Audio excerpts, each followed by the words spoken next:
Starting off this countdown, we have the shark cult. Baby Shark has a huge cult-like following. I mean, tons of babies and kids are obsessed with this song. Hey, even some adults. For some families, it's constantly on replay. Well, theory goes that the main objective behind this song was to raise a loyal following. As a result, they can easily control kids by this song, or different versions of it. They can use their powers for good or evil. Coming in at number 9, we have the violent versions. Now, there are so many knockoff versions of Baby Shark, mainly by other companies that just want a piece of the profit. But these versions seem to teach kids about violence and to become aggressive. So in one version, it shows very hungry sharks almost mauling a group of cute little fish. In a Japanese version of the song, it shows the sharks almost killing a family of penguins. Yeah, that's right. These cute little penguins, especially this cute little baby penguin,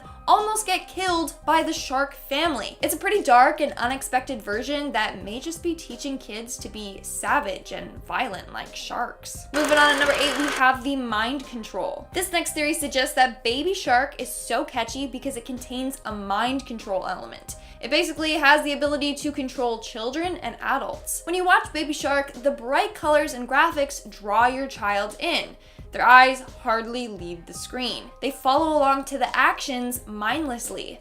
All effects of mind control. So if the video suddenly said, kill your family, the kids would do as the video says and commit the deed. Moving on to number 7, we have the real version. Believe it or not, but the song Baby Shark actually dates back to the 90s or even before then. It was originally a song sung at camp. However, this version was much darker. In the 2012 version of Baby Shark, it has the normal 4 sharks, but also a human swimmer. In the song, the swimmer gets attacked by the sharks. You then sing lost an arm and then lost a leg and then they perform CPR but it's not working and so then they go to heaven and it's just super dark. But that's not all. In the 90s version, apparently the swimmer loses a leg, then loses another leg, loses their head, then goes to heaven where they're reincarnated by Jesus. So your kids may be singing a friendly version of it now, but the song originated from a very dark one. Coming in at number 6, we have the dead shark. So in the song, we get introduced to Baby Shark, Mommy and Daddy Shark, and Grandma and Grandpa Shark. Then the song takes a dark twist and they go hunting, and then the poor fish swim away until they're safe at last. But then the song finishes with it's the end. Well, people believe that this actually refers to that it's the end of the character Baby Shark, that he actually died. Unable to capture food, Baby Shark, being a little baby, grew frail and passed away. So kids are literally dancing and singing about a poor baby shark that ends up dying. We are now at our 5th and halfway mark with the experiment. So this next theory goes in hand with the real origins of the song and how it was once about a human being killed in a vicious shark attack. Well, theory goes that the creators of Baby Shark wanted to see if they could turn a violent song into a popular, catchy kid song. They did this to prove how easily kids can be influenced. In fact, the creation of the song was meant to reveal how easy it is to infiltrate and influence young minds. They literally took a violent song, changed the lyrics up a bit, and geared it towards children to prove this. Making our way down the list at number 4, we have the backmasking. So backmasking is a technique that basically hides messages in songs. This message can only be revealed when the song is played backwards. Well, Baby Shark has a very creepy message in the song when it's played backwards. So I listened to it backwards and it sounds like it says, crush the dead, and then voodoo do, like voodoo. Then at other points in the song, it says, yeah, use this voodoo, do. Then Grandpa's shark backwards sounds like crush your dad. Now, I don't know what this means, but the crush the dead lyrics and everything about the voodoo is just super creepy. So subconsciously, these messages are getting pumped into your children's heads.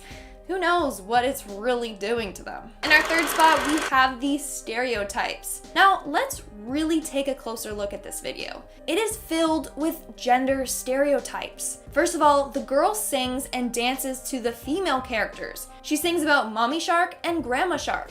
On top of that, she's wearing a pink shirt. Then the boy is wearing a blue shirt and sings and dances to the male characters, Daddy and Grandpa Shark. But that's not all. Look at the hand movements. Both the male characters have bigger hand movements. Why? Because in society, it's thought that men are bigger and stronger and more dominant than females. So females are the little tiny soft ones. So theory goes that this whole video is enforcing gender rules on children so that the kids grow up accordingly and follow this social construct. In our second spot, we have the subliminal messages. Okay, this theory is quite nuts. But it's basically that Baby Shark is actually a song about the devil. So if you look at the song, obviously it goes like Baby Shark, everyone knows how it goes. But they say do whatever. They say that 6 times. Then the line Baby Shark is repeated 3 times, meaning that if we add it up, it equals 666. The devil's number. It's thought that this number invokes Satan. On top of that, apparently do is a short form of demons or diumos or Diamo. Well, Diamos, otherwise known as Diamo, is a devil. She has 4 horns on her head, 4 hooked teeth in her mouth, and her feet are like roosters. Therefore, people think that this song is literally a chant to summon demons or the devil. And in our number 1 spot, we have the catchy tune. So why is it that Baby Shark is so catchy? Don't lie to yourself, there's been a point where the song has gotten stuck in your head. In fact, it may be stuck in your head at this very moment. The mere mention of the name Baby Shark gets the tune stuck in your head. So what causes this? Well, some say it's because of the simple lyrics and hand actions and the very repetitive tune. But on a more darker notes, other people think it's because of some underlying tune that we can't hear. This tune is so high-pitched that it's inaudible. But these high-pitched frequencies penetrate our brain and our eardrums, making it resonate in our head for hours. Additionally, there are videos of kids crying, and then as soon as the song comes on, they're all happy and shaking and grooving. Why is this? Well, the high-pitched frequency releases endorphins, which fill us with a pleasant sensation. This is why it can make kids extremely happy and addicted to the song. Starting off this countdown, we have the true intentions. So, like I said before, this song is doing extremely well for itself. The video has 6 billion views, 18 million likes, and their channel has 36.2 million subscribers. Well, how did they get to that point? Because when they started off, they didn't nearly have as many subs and views. Well, it's theorized that this song was designed specifically to get children addicted to it so that the company could make millions. Now, the song wasn't even theirs to begin with, which I will touch more on later. So they stole someone else's song, modified it, and added in higher frequencies and pitches to make it purposely get stuck in children's heads. This will cause them to watch it over and over, bringing in the views for the channel and also the money. The company has made millions of dollars off of the song, and Baby Shark related merchandise, and now there's even going to be a show on Nick Jr. So yeah, this whole song was a scheme to make millions. In our 9th spot, we have the cannibalism. Sharks are one of the ocean's top predators. They are not only a threat to smaller ocean creatures, but also they're a huge threat to their own kind. Some sharks are known to take chunks out of other sharks. Not only that, but after birth, sharks are often abandoned. So mommy and daddy shark aren't in the picture. As a result, they are fair game, meaning that baby sharks must constantly avoid becoming the dinner of other sharks. So in reality, when it comes to the song, chances are that mommy, daddy, grandma, and grandpa shark are all chasing baby shark to eat them. Not really a happy song when you look at it that way. In fact, when we think of this, the whole song is basically about cannibalism. In our 8th spot, we have the mind control. There is something very wrong with this song, like seriously. How is it that all children love it? They will stop everything once they hear it, and then they'll sing and dance along mindlessly. Well, doesn't that seem like the song is controlling these kids? One minute they're having a temper tantrum, and next thing you know, they're doing the song and dance. It affects the way they feel, behave, and act. So yeah, the song is literally controlling children. Now, it's also theorized that children who grow up listening to the song will always be controlled by it, no matter what age they are. So if you're out one day and this song comes on, guess what? You'll be forced to stop everything and do the song and dance. Someone is out there controlling half of the population. With this song, you will be under their command forever and do whatever it is they want you to. Making our way down the list at number 7, we had the human snack. So in the music video, we see the little boy and girl getting chased by the sharks while they sing, "Let's go hunt do-do-do and run away do-do-do-do." First off, I don't know how they're running underwater, like that part just makes no sense. It would have been better if it was swim away, but you know, I didn't write the song. But you know what, that's part of the point. Turns out the song is way darker than we thought. So it seems like those two kids ended up getting captured by Baby Shark's family, and well, you know. When it says safe at last, it's referring to the sharks being safe from humans, because hello, we're killing aquatic life through poaching, hunting, and pollution. So the sharks are the ones who are safe, not the kids. And at the end of the song when it says, "It's the end do-do," well, it's the end of those kids' life. Their spirits are the ones we see at the end all happy. They are now in heaven. And the sharks are well fed. Coming in at number 6, we have Jaws. The horror movie Jaws came out in 1975 and will always be a classic. But I may just ruin that movie for you. So if you're a die-hard fan, please just skip this part. So it's theorized that the shark from Jaws is actually Baby Shark, all grown up. Let me explain. So like I said before, Jaws came out in 1975, and the original version of Baby Shark dates back to the mid-1900s, meaning that Baby Shark in 1975 would have been an adult shark by then. Now let's take a look at those lyrics. Towards the end of the song it goes, "Let's go hunt, run away, safe at last, and it's the end." Well, that's exactly what Baby Shark, or adult Jaws shark, is doing. He's out there hunting humans as they run/swim away until it's the end of them. So kids have the Baby Shark song and their parents have the shark movies. We are now at our 5th and halfway mark with the drug. Kids are addicted to this dang song. As I mentioned in my previous video, it's theorized that the song has some underlying tune that we can't hear. This tune is so high pitched, that's the reason why we can't hear it. But these high pitched frequencies penetrate our brain and eardrums, making it resonate in our head for hours. Additionally, the high pitched frequencies release endorphins, which fill us with a pleasant sensation. This is why it can make kids extremely happy and addicted to the song. You know what else can provide people with a pleasant sensation and get them addicted? Drugs. Drugs can cause neurotransmitters in your brain to fire, causing dopamine to be released and a feeling of euphoria. So Baby Shark is literally a drug for kids. In our 4th spot, we have the secret meaning. If you really take a look at the song and watch the video, you'll realize that it's not too appropriate. The song is about a shark family that literally is trying to harm and kill children. So why are kids singing the song as if it's all sunshine and rainbows? Seriously, the poor kids were almost victims of a brutal shark attack. Well, theory goes that the song is trying to normalize killing. So when this generation of kids grow older, maybe the purge will be a thing. People will go hunt other people, other citizens will run away, and some will be safe at last until it's the end of the purge. Seriously, the lyrics fit perfectly to that. Coming in at number 3, we have the hypnotism. Not only is the song controlling and brainwashing kids, but it's also hypnotizing them. I mean, when the song goes on, kids will stare at the screen. Like, they don't get up and leave. Their eyes remain locked on the screen. Take a look at the music video. Everything is brightly colored and textured. The kids don't have just plain colored shirts on. Their shirts have a chevron pattern. And there's always something going on in the background.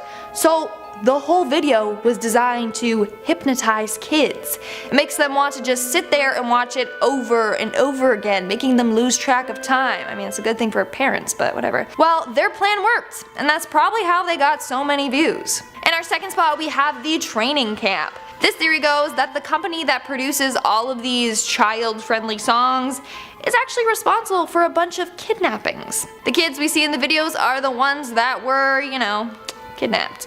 They are then used as test subjects to see what songs are going to be a big hit. The company is also like a weird training camp for kids where they force them to learn these songs and dances. Like, if you watch the videos on their channel, some kids look really happy to be there, while others look slightly uncomfortable. And in our number 1 spot, we have the origin. Alright, so here's the weird thing. No one knows who actually wrote the song Baby Shark, like the original version, which sucks because they could be making some serious bank right now. Like I mentioned before, the song dates back to the mid-1900s. At one point in time, it was also a song that people would sing at camps, except that version was more disturbing. The original song has the 4 normal sharks, but also a human swimmer. In the song, the swimmer gets attacked by the sharks.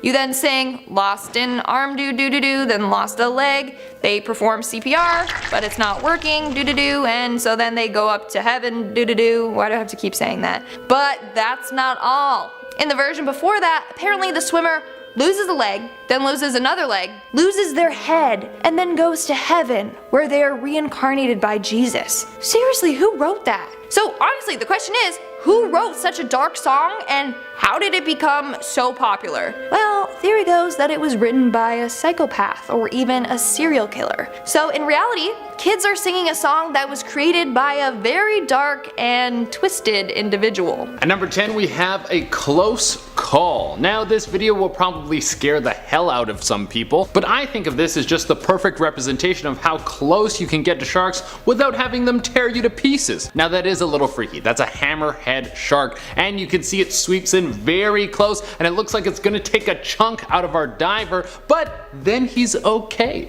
Coming in at number 9, we have Julie Wolf. When you think of a canoe trip, you think about peace and calm waters. Every time I get into a canoe, I think I'm in a rom-com and I'm randomly gonna run into Jennifer Aniston and then we're gonna fall in love next to a campfire. Well, Julie Wolf didn't have that experience at all. Julie was riding her canoe off the coast of California when she got rocked by something strange. It felt as if she had bumped into a rock, but she was way out in the ocean, so there was no way she could have run into land. Turns out, it was a great white shark. Yeah, that doesn't sound like a great time to me. Well, it got even worse when the shark bit into her canoe. This tore a hole into it, but Julie still had some time. She started to paddle back to shore and was able to get back to land before the whole thing sunk into the ocean. On the shark's side, he probably thought he was getting a nice snack, and then he just got a mouthful of carbon fiber. That's like when you put some Kraft cheese on your burger but you forget to take the plastic off. Coming in at number 8, we have Dan Shoesmith. A diving instructor was leading a shark dive and everything seemed to be going as planned.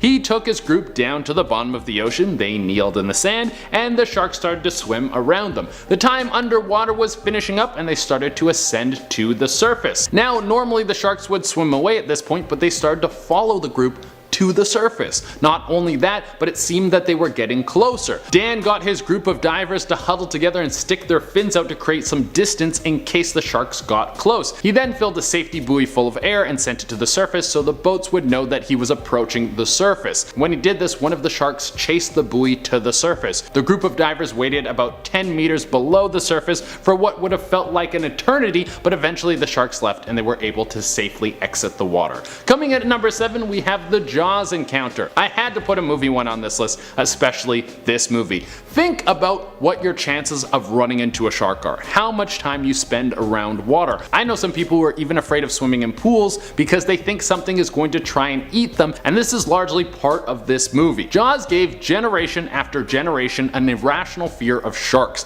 And yes, it's an irrational fear because you'll see someone who's afraid of sharks wolf down a bunch of high fructose corn syrup like diabetes isn't licking its lips. Steven Spielberg has even said if he could go back in time, he wouldn't make Jaws because it demonized sharks in such a way. But the opening scene of this movie where a girl is getting munched down to that famous Donna, Donna, Donna is still one of the most iconic movie moments ever. It just sucks that so many people became afraid of something that they will probably never see in real life. Coming in at number 6, we have the Australian kayakers. A couple of mates off the coast of Australia were going for a nice kayak ride when they got an unexpected visitor. These guys didn't get a bump like Julie Wolf, but almost like it was pulled right out of a movie, they saw a fin behind them trailing them, waiting to see if one of them was foolish enough to tip over their kayak. The two men were a little frightened, but they just decided they would wait it out. One of the men later described the encounter as a dog coming to check out what was going on. They didn't have a lot of options to scare off their curious friend, so they went with slapping the water with their paddles. Turns out that worked perfectly.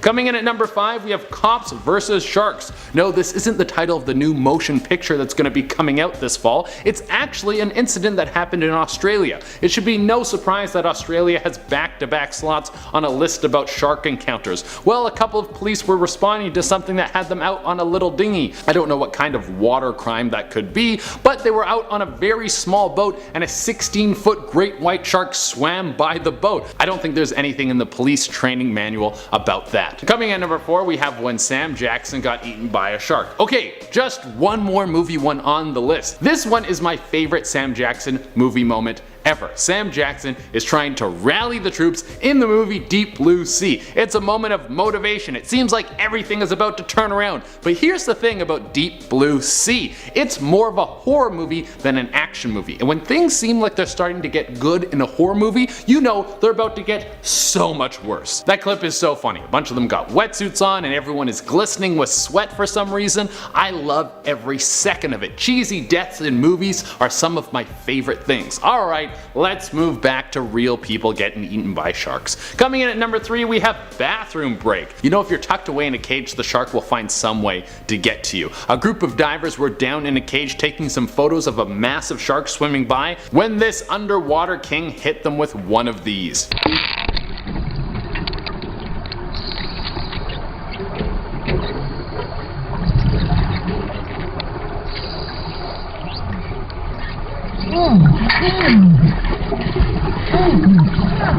I don't think you can smell it because you're underwater, but that poop is going to cover every inch of you. You're gonna have poop under your fingernails, poop in your eyebrows. You are gonna become one with the poop. Coming in at number 2, we have Scarier Than It Looks. There wasn't a lot that people watching could do in our next clip. They're just standing around watching in horror. Yeah, it looks like that shark is gonna flip over that little kayak and eat that dude like he's downing a Glizzy Gladiator hot dog. But here's the thing, that's a basking shark. They only eat plankton. They don't even have teeth. So even though that looks like it would be terrifying to be in the water with, it's really just a big vegan swimming out there. And coming in at the number 1 spot, we have The Cage Won't Protect You. The thing about shark diving is you want to ensure you're going to see a shark, so sometimes you bring bait. And the bait can get the sharks a little bit excited. A lot of people will go into a cage to try and avoid contact with the shark. But here's the thing about sharks. They are basically a spine, a jaw, and then all muscle and cartilage. So sometimes they can squeeze into very small spaces and you can have something like this happen. He's in the cage. Oh my god. Here's something interesting about that clip. There was a diver in the cage with the shark. The shark is thrashing all over the place. You have blood in the water. Eventually the shark works its way out of the cage and then the diver returns to the surface and signals that he is okay and walks away without a scratch and the most amazing story to tell at a park.